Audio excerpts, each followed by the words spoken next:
Welcome back, everyone, to another broadcast of In the Trenches. I am so excited to have on the call today Dr. Jordan B. Peterson. Dr. Peterson is a professor at the University of Toronto, a clinical psychologist, and the author of 12 Rules for Life, An Antidote to Chaos, Maps of Meaning, The Architecture of Belief, and hundreds of scientific papers which have been cited literally thousands of times. As a Harvard professor, he was nominated for the prestigious Levinson Teaching Prize, and his classroom lectures on mythology and psychology, based on his book Maps of Meaning, were turned into a popular 13-part TV series on TVO. I first stumbled across Dr. Peterson's work via his Maps of Meaning lecture series on YouTube. Within minutes, I was hooked and proceeded to binge watch more than 24 hours of these lectures, which uses the story of Pinocchio to articulate the way in which you and I act in the world, the deeply biological origin of meaning and sacrifice, and how we can better navigate the world through understanding stories, meta-stories, and archetypes. If you had told me 2 years ago that my favorite videos on YouTube would be a lecture series on Pinocchio, I would have called you crazy. But that's a testament to Dr. Peterson, how he can take topics that would otherwise be mundane or cliche and turn it into a compelling narrative that gives the best films and miniseries a run for their money. Unsurprisingly, Dr. Peterson's YouTube channel, Jordan Peterson Videos, which features his university and public lectures, including his most recent 15-part biblical series, has over 1 million subscribers with tens of millions of views. Because I've listened to literally hundreds of hours of Dr. Peterson's lecture series and just about every interview he's been on in the past year or two, today's conversation, instead of going the typical route of really dissecting his book, 12 Rules for Life, hits on a bunch of different areas that I found were left unanswered from other interviews or from his other lecture series, which is to say that if you're new to his work, my hope is that this will still be an engaging interview, but it might bounce around a little bit. With that said, there's a couple things I recommend. Pick up his book, 12 Rules for Life, An Antidote to Chaos. It's a great starter and a great intro to what he does. I highly recommend checking out his Maps of Meaning, The Architecture of Belief lecture series on YouTube. Just search Maps of Meaning 2017. Another lecture series that I really enjoyed was his Psychological Significance of the Biblical Stories. Again, you can just search that on YouTube, and he has about, I believe, 15 videos on that, where he dissects the first couple books of the Bible and goes into the psychology behind them. With that said, in today's conversation, we cover topics like, what does Dr. Peterson's morning routine look like? How does he find time to write, which is a habit he says that everybody should develop? We also talk about some more deeply philosophical ideas, the idea of bullies and why we shouldn't let them get away with it, and that'll make sense in context when you listen. And this idea of meaning and suffering, and how we should try to reduce the latter and increase the former, and why that's so important. I also touch on some ideas from one of my other favorite thinkers and writers, Nassim Taleb's ideas on skin in the game, and how those seem to nest really well with Dr. Peterson's philosophy. We also talk about the right and left dichotomy, and what happens when either the left or the right becomes very extreme, and what that means for society. And finally, we have a couple reader questions that we dive into that I think you're really going to enjoy. Last thing before we get to the conversation, if you enjoy this interview, please go to tommorkes.com/iTunes and leave a review on iTunes. Leave a rating and review, or you can just search it within iTunes. Ratings and reviews mean a lot and help spread the word of this podcast and help me get on other great guests. So thank you in advance for doing just that. Without further ado, let's get to the conversation. So Dr. Peterson, the place I'd like to start is by going behind the scenes of your life. So give us a sense of what your morning routine is like right now. Well, I wouldn't say at the moment that I have a morning routine. I mean, I do a couple of things. I do Kundalini yoga exercises with my wife fairly regularly. But my life is so scattered and I'm traveling so much now that every day is sort of put together on the fly. And I often don't know, except in the vaguest of senses, what I'm going to be doing the next day because I have people handling my schedule. And so when my daughter handles my schedule, I hired her to do that starting, a few months ago because I needed someone to do it full time. And so she kind of maps things out the weeks and months in advance. And then my wife basically keeps track of what I'm going to be doing from moment to moment. And I just get up and barrel through the day and look forward to some peace at the end of it. And so I wouldn't say at the moment I have a routine at all, except that I'm very careful to make sure that I have breakfast early because it's absolutely necessary. And you had said in the past, you discussed this idea of how important it is to write so we can learn how to use our words correctly. Do you still find time in the day to write? Obviously, you just wrote a book, but you're doing so many interviews. You're on like every news channel. You're everywhere. A lot of these presentations, you're speaking on stage. Where do you find time to write, if at all? Well, what's happened in the very recent past, and that would really literally be in the last week, is that I've been discussing my Twitter strategy, so to speak, with my son in particular, and other people who are on my team. And I've started, because I was engaging in, let's say, political disputes, you might describe them that way, on Twitter. Twitter is a platform that rewards impulsivity, and it's a dangerous platform, even though it's very powerful. And so what I've decided to do instead is that if I do feel inclined to comment on something, I'm writing a blog about it, and I'll tweet the blog, and that'll enable me to go more in depth on issues that I'm concerned about. And that seems to be working quite well. I put out 3 blog posts this week, as well as I announced 20 more cities on this tour that I'm doing, because I'm touring across the United States. And so I think that's 30 cities now that are scheduled. I've also been doing some writing for newspapers. I have an article coming out in the London Times on Easter Sunday, I believe. But I haven't been doing that much writing as of late, since I finished my last book. And that's okay. I've been doing a fair bit of reading. I've been going through Sam Harris's books most recently, because I'm going to have 3 or 4 discussions with Sam publicly over the next few months. Exciting. And so I'm trying to, thank you. I'm trying to memorize all the details of his arguments so that I'm prepared to talk to him. And so I've been doing a fair bit of reading, but not so much writing. And I'll get back to that in the relatively near future. But it's definitely a good idea if you're trying to straighten out your thinking. Yeah, and I know we'll get into that a little bit, talking about the self-authoring program in just a second. So you have a new book out, 12 Rules for Life, An Antidote to Chaos. I think the title is self-explanatory in a good way, and it's an outstanding book. I've read it. I've highlighted like half of it, so I'm going to be going back through it a second time. And so I definitely recommend anybody listening to this pick it up. But today I didn't want to focus on one of the 12 rules, because I think everybody's asked you about one of these 12 rules at least like a dozen times. So I want to ask you about the genesis of these ideas. And I believe that genesis started with the 42 ideas you shared in response to a Quora question that was, what are the most valuable things everyone should know? And so one of those that I don't think made it into the book directly, like a lot of these kind of, I think you combine them together and they made it into these different rules in the book. But one of them, I wasn't quite sure if it actually made it into the book directly, was don't let bullies get away with it. So what do you mean by that? And how ought we conduct ourselves in this world to ensure that bullies don't get away with it? Well, I was really thinking about that both at the political and the work level, I would say, career level. I mean, I've had lots of people in my clinical and consulting practice who've been subject to oppression, let's say, oppression and tyranny at the local level at work. And you have to prepare yourself to be able to defend yourself. And so you do that in part by noticing, in fact, when the situation at work or wherever you happen to be, noticing that you're being subject to policies, let's put it that way, that are making you bitter and resentful, because they're interfering with, they either run contrary to your own ethics, or they're taking the joy and engagement out of your activities, right? So that you start to feel like you're being enslaved, I would say, is probably the right way to think about that. And then, well, you have to notice that that's the case, because that makes you bitter and it poisons your life, and that can lead to very dark places. Now, it's certainly the case that standing up against that kind of thing also carries its risks. Otherwise, people would just do it automatically. But lots of times you're in a situation where you have risks both ways. Now, if you're going to stand up against bullies, you have to prepare yourself, right? So if you're in the workplace, for example, and you're being subject to bullying, unfair oppression, let's say by a figure of authority, then you have to, first of all, outline what's happening so that you understand it. You probably have to write it down. Probably have to keep track of it across time so that you have it occurring. You have to figure out exactly why it's wrong. You have to figure out what your response is going to be, and that better be an intelligent and well thought through response. You have to point to the occurrence of those events over multiple occasions.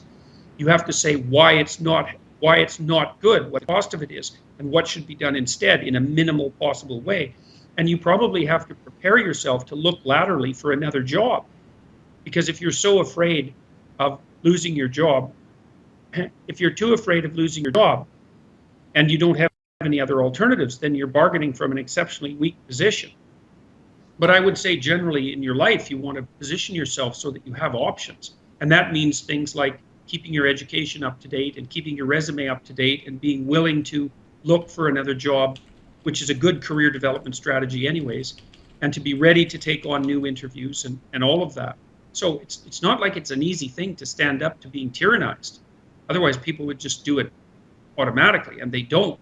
People put up with, it's quite frequently the case that people will put up with things that are in nobody's interest, including their own. So, but the real trick is to wrap your head around the fact that sometimes you're in a place where you have no good options. You can eat up with it and be miserable and wretched and have a futile life and get resentful and angry and vengeful and take it out on your family. Or you can take the risk of standing up and learning how to do that, which at least in that case, you make yourself stronger and you say what you have to say. And maybe, I've seen this many times in my consulting and clinical practice, is that if someone was in a bad place at work, it was time for them to go. And sometimes that took 2 or 3 years.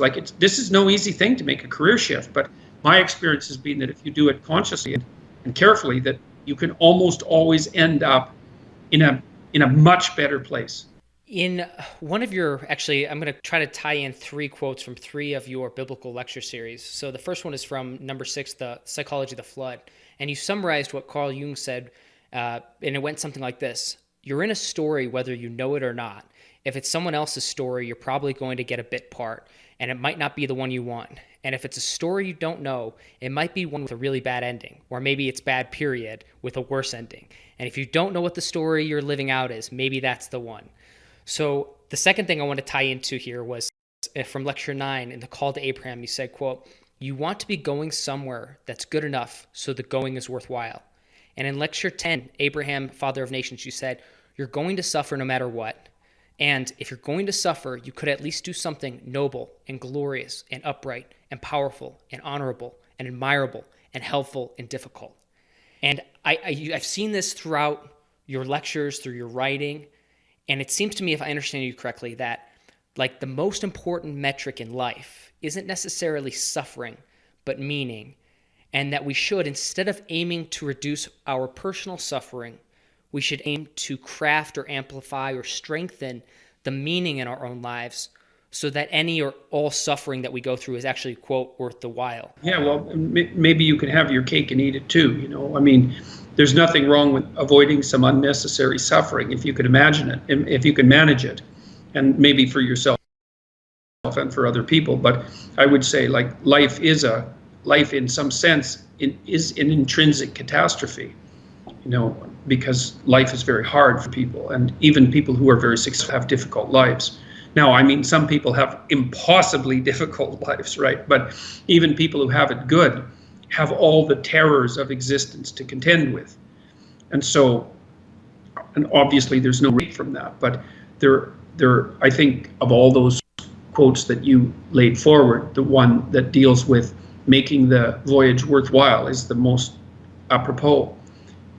Because life is a difficult process and challenging, what is infinitely challenging, it's ultimately challenging, right? Because it's bounded by death, not least because it's bounded by death and insanity and all these terrible things that can befall people, is that you need to chart a course that makes the travel worthwhile. And that's not happiness. It's much more profound idea than that. It's more like adventure, I would say.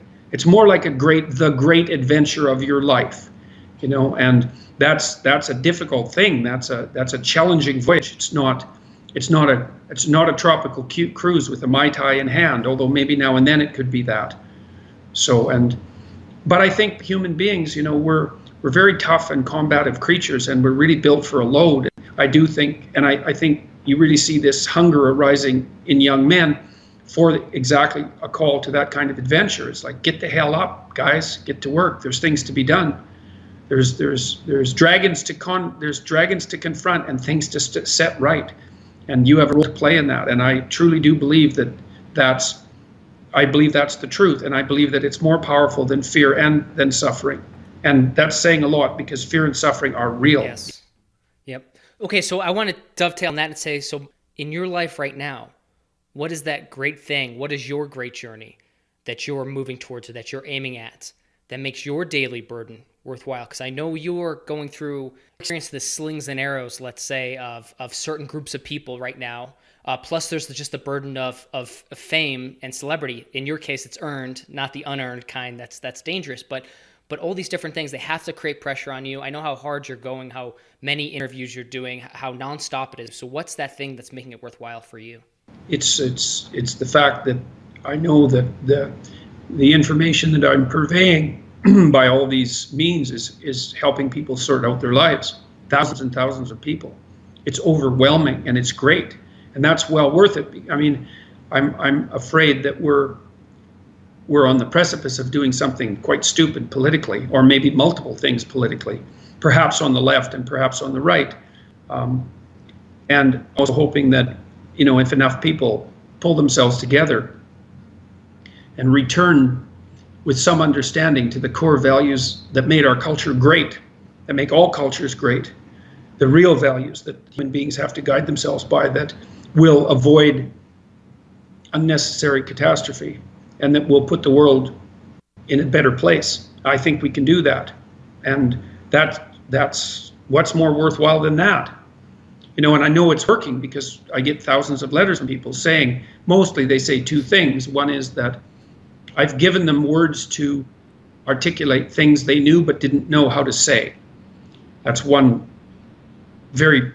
that's about a quarter of the letters, I would say. And the other 3/4 are from people who say, I was in a dark place. Then they outline the particular kind of darkness that enveloped them and said, well, I'm trying to not lie. I'm trying to adopt responsibility. I'm trying to formulate my aims.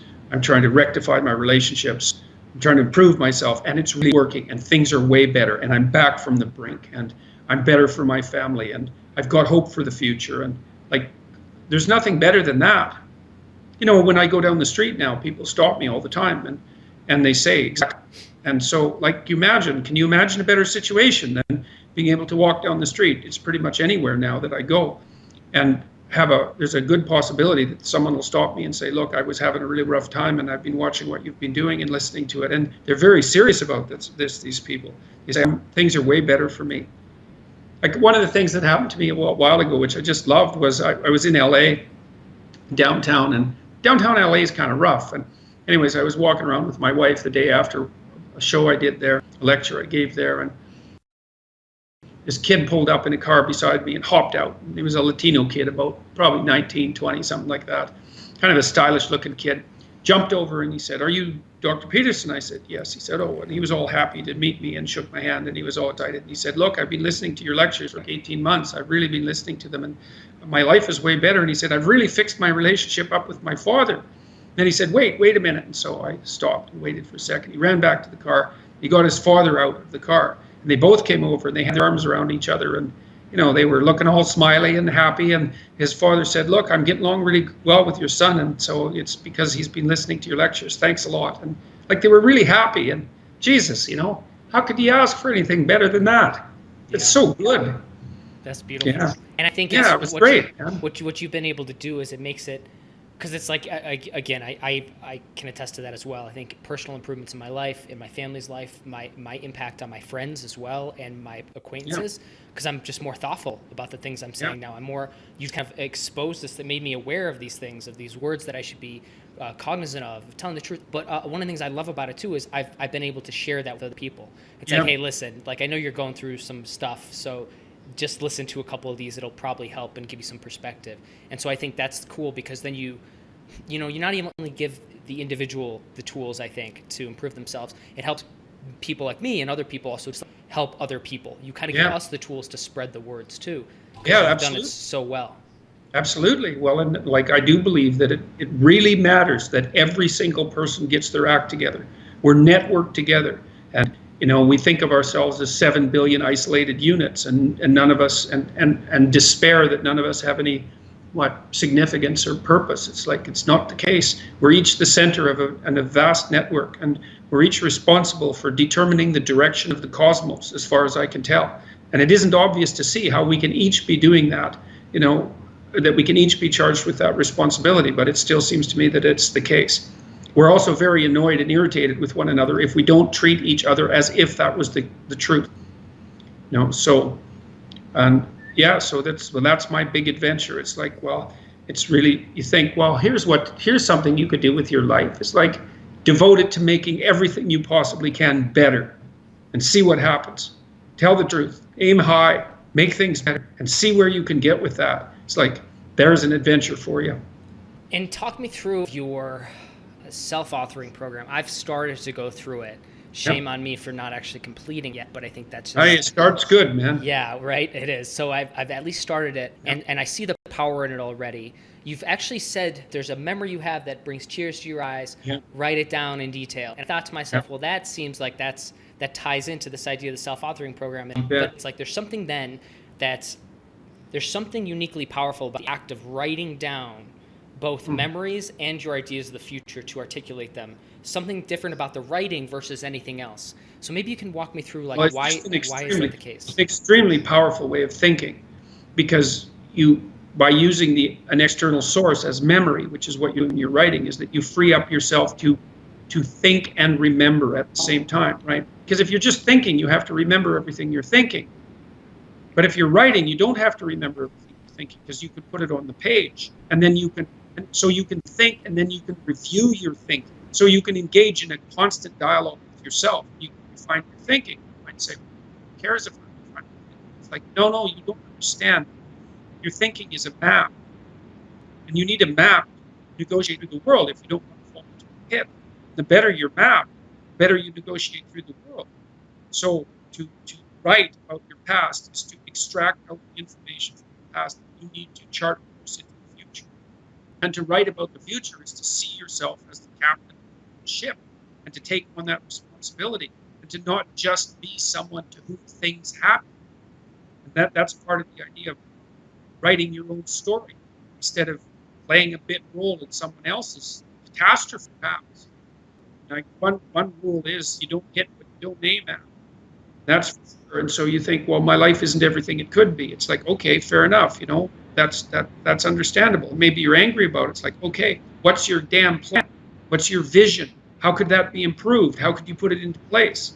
And it's extraordinarily useful to ask yourself those questions. So an additional question I have is actually kind of your ideas that you kind of developed over time. And I know you reference obviously a lot of your mentors, or at least mentors maybe in the academic sense of like the books that you've read and the great thinkers that you've gone through. And I know that's something you share a lot. It's like, hey, find great books, find great thinkers, read everything you get your hands on.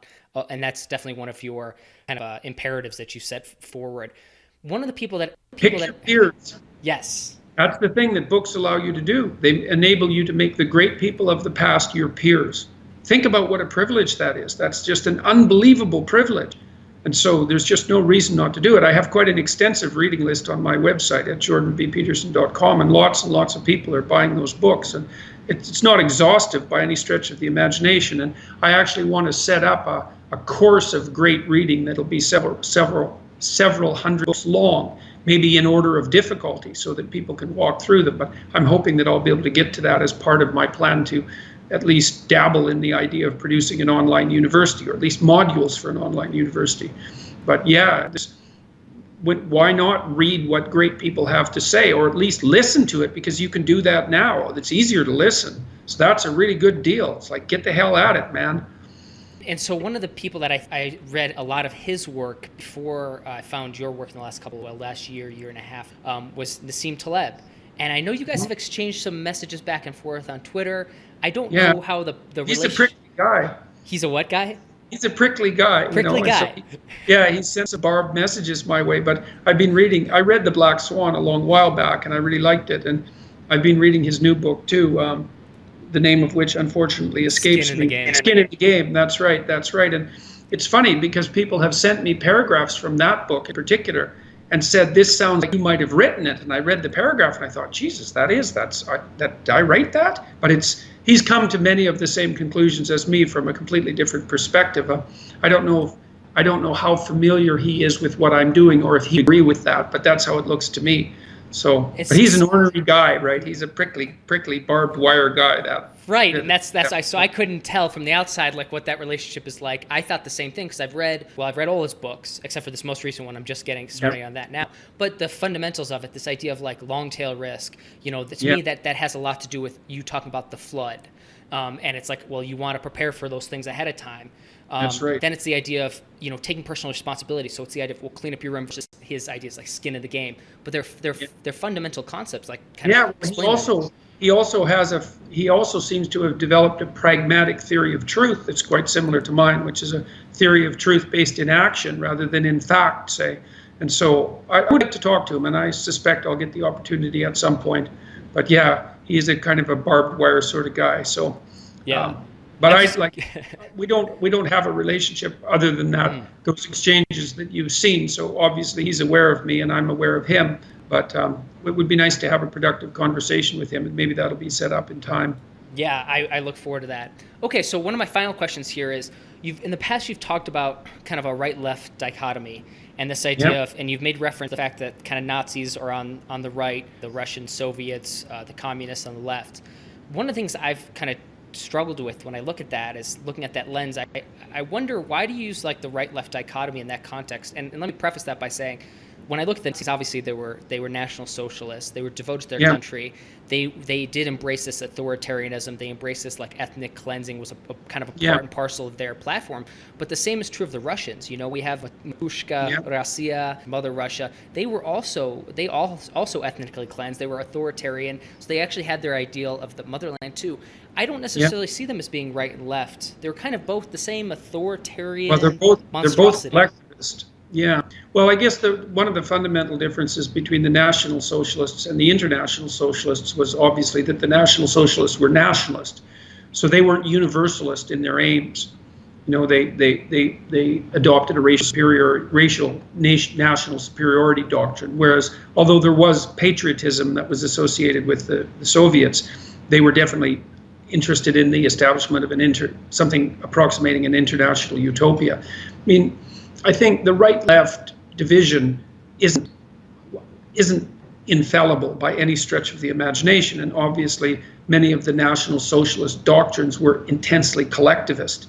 So it gets complicated, and when the left gets extreme and the right gets extreme, the fact that they're extreme starts to overwhelm the fact that they're perhaps right and left, and so you can't really use a unidimensional analysis to completely sum up and understand all the complex dynamics that are at work. But I think the reason that idea that the Nazis were on the right and the Russians were on the left, or the communists were on the left, has been so has stuck, let's say, has been an idea that has lasted, is because, first of all, the Nazis and the communists were at each other's throats, so they were opposed in important ways, and second, the idea of ethnic and racial superiority seems to be something that crops up quite frequently on the right rather than on the left. And you might say, well, there's other relevant dimensions of comparison, like the collectivist ideas that united the Nazis and the communists. It's like, yeah, fair enough. You can't take something as complex as the dynamics that were played out between the fascists and the communists in the 20th century and reduce it to one dimension and capture all of the nuances. So the way I understand what you're saying, at least partially, is this is the dichotomy we have right now that we use to articulate at least some of these ideas, but it's by no means a finality or complete thought. It's too simple. It's too, you want to reduce, if you don't reduce a complex phenomena to something simple, you can't understand it. Right. The question is, where do you draw the line between simplicity and completeness? Right. And that's a very, very complicated dynamic, and one dimension doesn't suffice, but it's not such a bad starting place. So I have one reader question, and it was a question from a mother, and she has kids, and she was wondering, how do you raise your kids to be traditional or conservative, but at the same time you do value education, you are interested in learning about different points of view, you want to have your kids be challenged. I think you do your best to live by traditional values in your household. You try to forge a marriage that lasts. You try to live with mutual respect. You try to encourage your children to give them autonomy. And you do it by example, fundamentally. And that's the most effective way to lead anyways. And you can engage your kids in discussion about abstract ideas when that becomes necessary, but the fundamental issue is to lay down the bedrock of family, and that's trust and love, essentially. Trust and love and honesty, something like that. And that's, if you can manage that, that's good enough.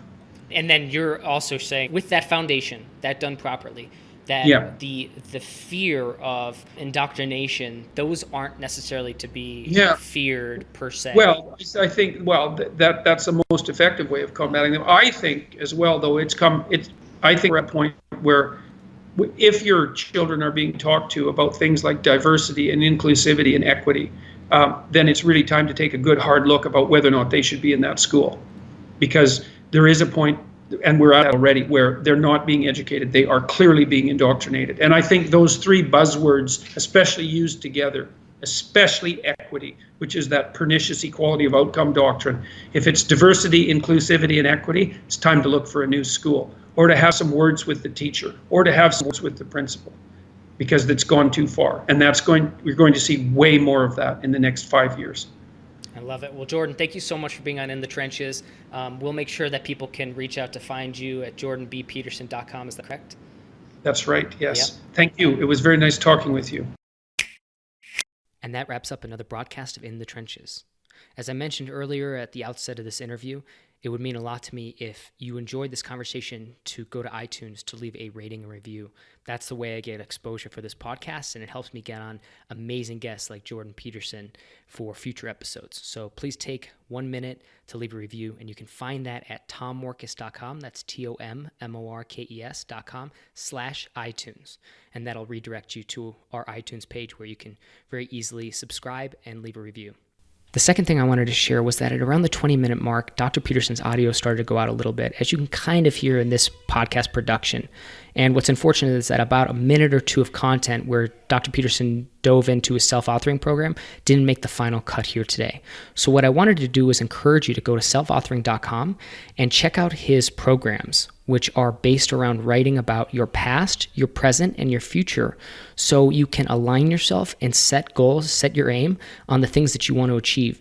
And I've gone through the program myself, or I'm in the midst of it, and even though I'm barely scratching the surface with it, I find it has helped me really identify what I care about, what I'm aiming toward, and it's helped me make some really great progress towards those goals. So again, I encourage you to check out selfauthoring.com for more great stuff by Dr. Peterson.